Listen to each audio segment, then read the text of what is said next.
Buongiorno storyteller, amanti di cinema, teatro e narrativa. Nel video di oggi vi propongo una disamina del processo di costruzione di una scena che, come vedremo, è l'unità basica e più piccola di conflitto all'interno di una narrazione.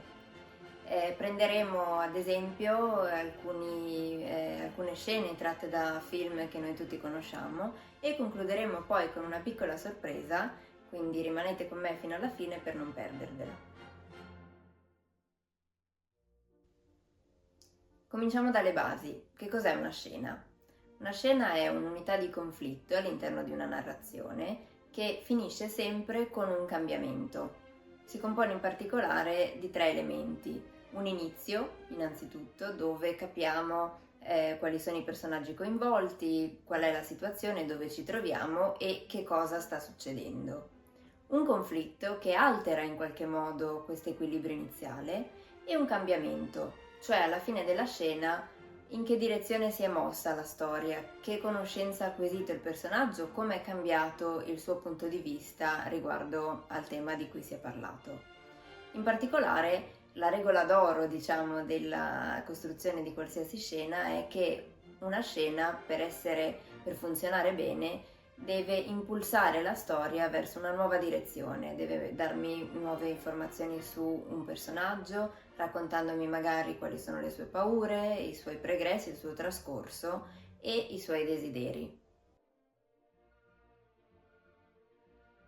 La scena si alimenta del conflitto, il conflitto è proprio un po' il motore che impulsa la narrazione e attenzione che per conflitto non intendiamo necessariamente ed esclusivamente un'esplosione, una colluttazione, una guerra, una battaglia fisica tra due personaggi, ma il conflitto, l'ostilità, l'aggressività in una scena può manifestarsi attraverso sguardi, attraverso silenzi e attraverso il sottotesto, ovvero quello che i personaggi pensano ma non dicono, che è molto più interessante di quello che viene proferito a parole. Mi viene in mente ad esempio la scena finale conclusiva del Diavolo Veste Prada, una dramedy spesso sottovalutata che però se non avete visto vi invito calorosamente a recuperare. Infatti tutto quello che segue sarà un piccolo spoiler, avvertimento. Nella scena in questione vediamo Andy uscire trionfante dalla sede di un giornale che l'ha appena assunta proprio grazie a una raccomandazione scritta da Miranda in persona, che evidentemente, nonostante il malo modo con il quale Andy si è licenziata, ne riconosce ugualmente le competenze. Dai due lati opposti del marciapiede le due si riconoscono, Andy accenna un saluto con la mano e Miranda in realtà rimane a guardarla senza rispondere, sale sull'auto che la stava aspettando. Andy alza gli occhi al cielo, sembra pensare sempre alla solita fredda, distaccata e altezzosa Miranda. Sorriso che però in realtà le si dipinge in viso tradisce l'affetto con cui dedica questo pensiero alla sua ex capa. Miranda poi, seduta sul sedile posteriore dell'auto, si sfila gli occhiali da sole, concedendoci quasi un accesso esclusivo alla sua intimità. Riflette e sorride fra sé, pensando sicuramente è una vita dura e solitaria, però è la vita che ho scelto, e questo lavoro, per quanto difficile, qualcuno lo deve pur fare. Poi, ritrovando la compostezza e la fermezza di sempre, torna seria, si rivolge al proprio autista e con sprezzo, come se si chiedesse che cosa stesse aspettando, ordina parti. Il conflitto può essere silenzioso, cioè una tensione percepibile, palpabile ma non udibile perché non abbiamo dialoghi, come ad esempio nella scena finale del Diavolo Veste Prada che abbiamo appena preso in esame. Il conflitto può anche essere esterno, cioè appunto due personaggi che desiderano cose diametralmente opposte, o un conflitto può anche essere interno, cioè inerente alla personalità di uno stesso personaggio. Mi viene in mente ad esempio una scena del film Munich del 2005 nel quale l'agente israeliano del Mossad, Avner, incaricato di vendicare l'assassinio, il sequestro e l'assassinio di 11 atleti israeliani durante le Olimpiadi di Monaco del 72, riceve le congratulazioni da un collega per essere appena diventato padre e per aver ordito un piano che poi avrà esito positivo per l'uccisione di uno dei terroristi palestinesi colpevoli del sequestro e l'assassinio degli atleti israeliani. Ecco che in questo caso la parola Mazel Tov, congratulazioni, diventa proprio l'esemplificazione del conflitto interno al personaggio di Avner, cioè da una parte l'Avner come buona persona e padre di famiglia e dall'altro l'Avner come l'agente segreto incaricato di 11 omicidi. L'importante è che ci sia una forza opposta, esterna o interna al protagonista, come abbiamo visto, che impedisca al protagonista, al personaggio, di ottenere tutto ciò che vuole e subito, perché altrimenti non è una scena, è un riassunto, un resoconto degli eventi. Ora che abbiamo visto le parti principali delle quali si compone una scena, andiamo ad esaminare dei passaggi che potete compiere voi per scrivere la vostra scena. Bisogna innanzitutto individuare un paradigma, un valore che durante la vostra scena andrete a mettere in crisi. Di cosa si parla? Su che cosa verte? Su che tema verte la vostra scena? Poi serve una forza, un conflitto, un punto, un'entità che si oppone al protagonista di quella scena, uno dei personaggi della scena, e gli impedisce costantemente di raggiungere il proprio obiettivo. Genera quindi un conflitto che durante la scena andrà progressando, andrà evolvendosi, andrà cambiando, la scena cambia, il cambiamento e il conflitto, come abbiamo visto, sono due elementi fondamentali della scena, per approdare poi infine a un cambiamento, una situazione, uno status quo delle cose che è diverso, sicuramente diverso, in alcuni casi addirittura opposto rispetto alla situazione di equilibrio iniziale con il quale siamo entrati nella scena. Prendiamo ad esempio la scena del ceruleo, facente parte del Diavolo veste Prada, che già abbiamo visto prima. Il contesto è una rassegna durante la quale Miranda, la direttrice della rivista di moda, per la quale lavora Andy, la protagonista del film, deve passare in esame la nuova collezione che le viene proposta.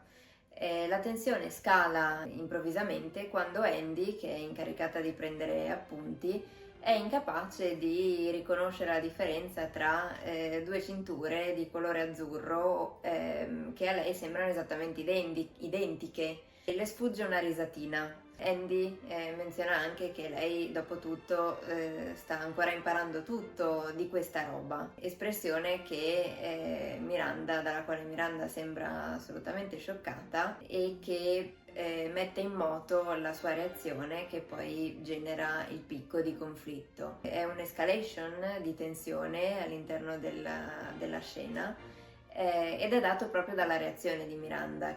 Sfodera innanzitutto una conoscenza enciclopedica del ruolo, della storia del colore ceruleo all'interno del mondo della moda, ricapitolando in che sfilate, da quali stilisti il colore sia stato usato, colore del quale poi è il maglione che indossa Andy, e quindi suggerendo e facendole presente che per quanto Andy consideri il mondo della moda superficiale e inferiore rispetto a tutto quello che lei ha studiato e rappresenta, in realtà il mondo della moda si infiltra e fa parte della sua vita quotidiana più di quanto lei non pensi o non voglia credere. La bellezza di questa scena sta proprio nel fatto che il fruitore entra nella scena dal punto di vista di Andy, quindi capendone, comprendendone tutte le lamentele che lei esprime riguardo a una capa sicuramente tirannica e molto esigente quale è Miranda,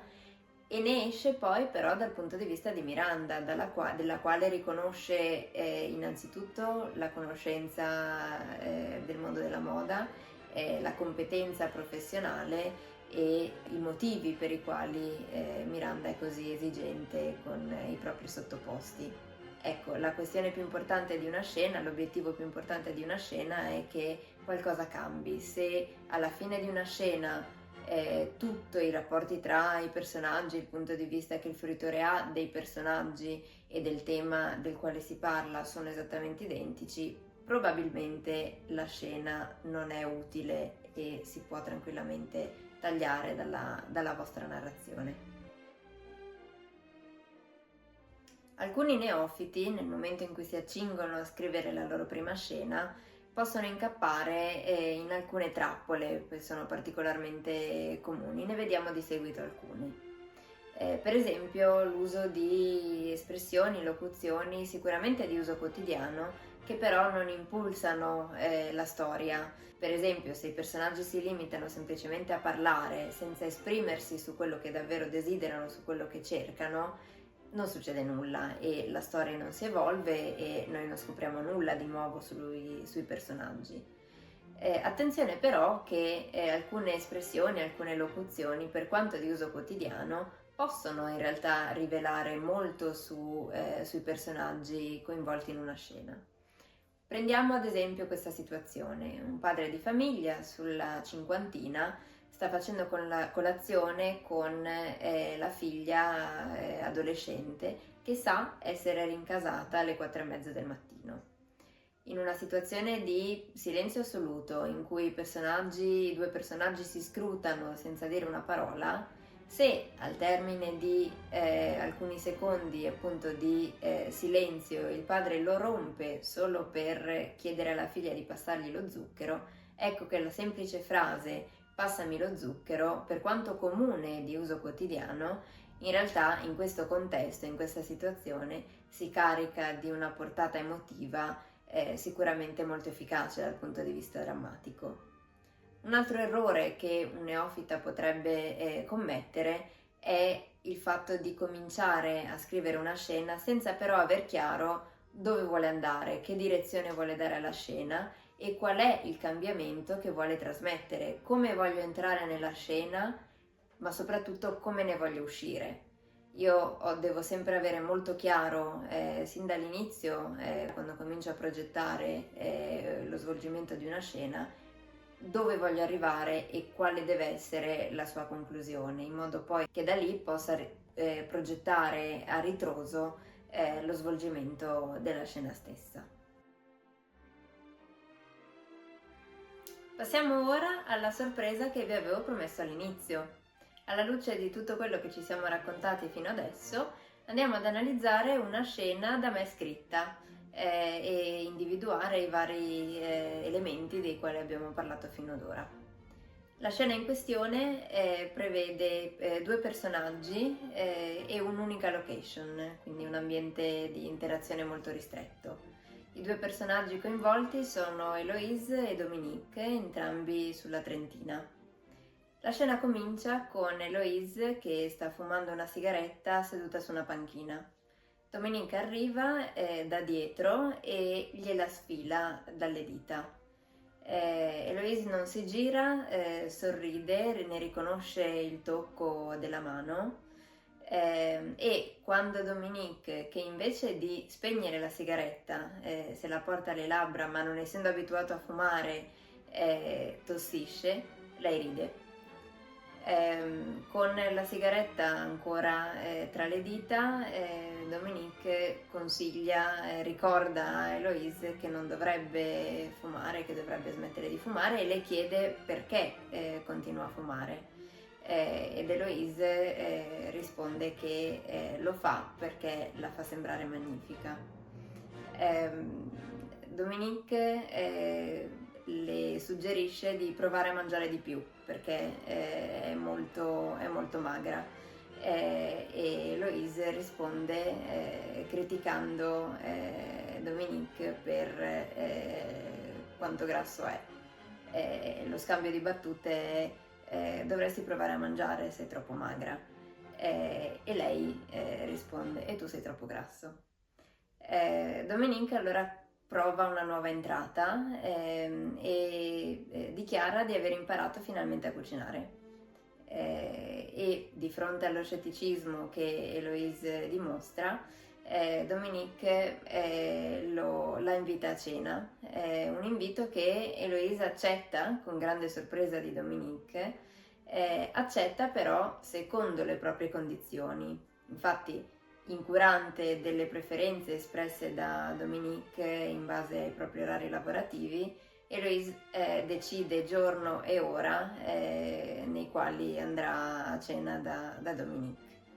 Dopodiché si alza e si allontana, lasciando Dominique sorpreso, disorientato, anche perché Dominique le fa presente che lei non sa nemmeno dove lui abita, quindi non sa dove deve presentarsi quel giorno e quella talora per cena.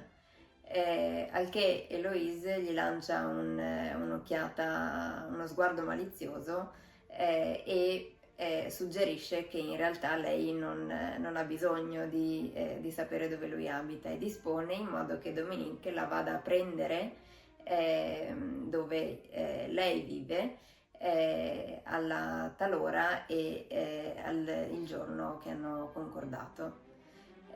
Dopodiché guarda la sigaretta che è ancora accesa e che Dominique ancora tiene tra le dita, delle quali lei immagina che si sia dimenticato, e se ne va, lasciando che Dominique la guardi quasi come ipnotizzato mentre lei si allontana. E la scena si conclude con Dominique che, proprio mentre la sta guardando, sente un bruciore, ed è la sigaretta che è giunta ormai al termine, esauritasi, gli brucia le dita. Ora che abbiamo visto come si svolge l'azione all'interno della scena, andiamo ad esaminare le varie parti della quale si compone una scena, a ritrovarle nella scena che abbiamo appena descritto tra Eloise e Dominique, e ad analizzare i beat che compongono questa scena. Che cos'è un beat? Un beat è un'unità di azione e reazione in risposta alla prima azione compiuta da un personaggio. Nella scena che abbiamo appena descritto abbiamo un inizio nel quale prevale l'equilibrio, prevale una sensazione di equilibrio, una situazione di equilibrio. Eloise sta tranquillamente fumando seduta su una panchina. Ecco che la situazione di equilibrio è infranta da Dominique, che entra nella scena da dietro, quindi alle spalle di Eloise, e semplicemente con un tocco della mano le sfila la sigaretta dalle dita. Eloise non lo vede, lo riconosce semplicemente dal tocco della mano, ma Dominique si colloca immediatamente in una posizione di potere rispetto a lei, perché le appare da dietro e lei non ha alcun elemento visivo per riconoscerlo. Ciò nonostante ci colpisce la reazione di lei. Ci aspetteremo magari una reazione di sorpresa, dato che una persona che potenzialmente potrebbe essere uno sconosciuto ci arriva da dietro, ci sfila la sigaretta dalle dita. Ci aspetteremo una reazione diversa da quella che ha. Lei invece rimane calma, riconosce il tocco di lui e sorride, quindi addirittura quasi assaporando l'interazione che immagina che si svolgerà a breve. Successivamente si crea subito una situazione di conflitto, un gioco di potere tra i due personaggi, nel quale Dominique cerca costantemente e con molto sforzo, tra l'altro, e cambiando beat varie volte, di collocarsi, di mantenere questa situazione di potere con la quale lui è entrato in scena.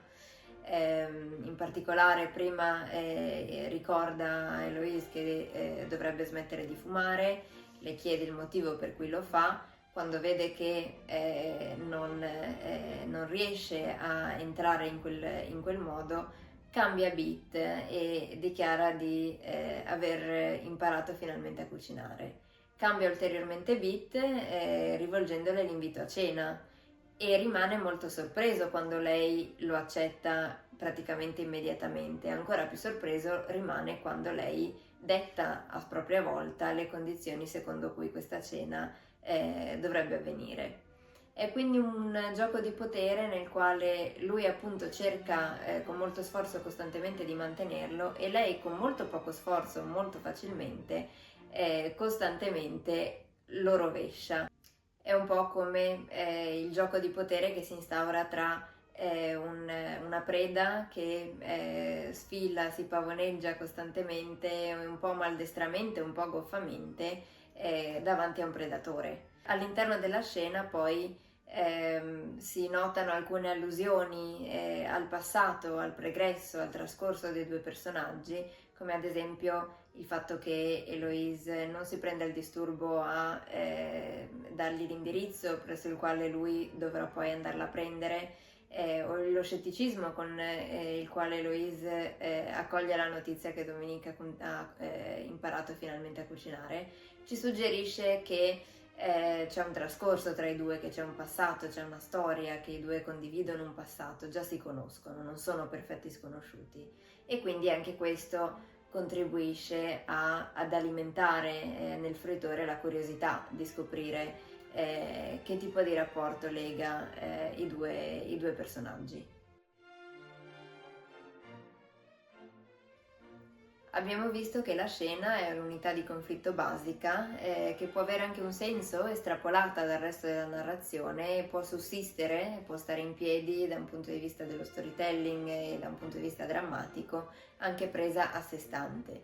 Non a caso è un esercizio che si chiede di svolgere immediatamente a chi si affaccia al mondo della scrittura creativa, come del resto era capitato anche a me.